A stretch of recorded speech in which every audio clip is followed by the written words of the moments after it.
একদম জল ছাড়া ডিম আলুর কষা, রেস্টুরেন্ট স্টাইল। একদম জল দেবো না।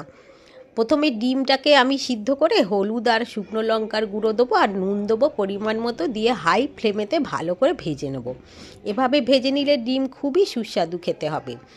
এবার ডিমটা ভাজা হয়ে গেলে এটা আমি তুলে নিচ্ছি। ডিমটা তুলে ওই তেলেই দিয়ে দেবো আলু। আলু কিন্তু একটু বড় করে কেটেছি, আর পেঁয়াজ। এটাও খুব ভালো করে ভাজতে হবে। একটু নেড়ে নিয়েই তার মধ্যে দিয়ে দেবো রসুন থেঁতো করা, টমেটো আর কাঁচা লঙ্কা। এটা খুব ভালো করে ভেজে নিতে হবে, একদম জল দেবো না এটা। আলুটা ভাজতে ভাজতেই আলুতে অল্প পরিমাণে নুন দেবো, দিয়ে নেড়ে ঢাকা দিয়ে দেবো। আর গ্যাসটা কিন্তু একদম আস্তে করে দিতে হবে, তাহলে দেখবেন আস্তে আস্তে আলু সিদ্ধ হয়ে গেছে, জল ছাড়াই। এভাবে অতি সুস্বাদু খেতে হয় জল ছাড়া।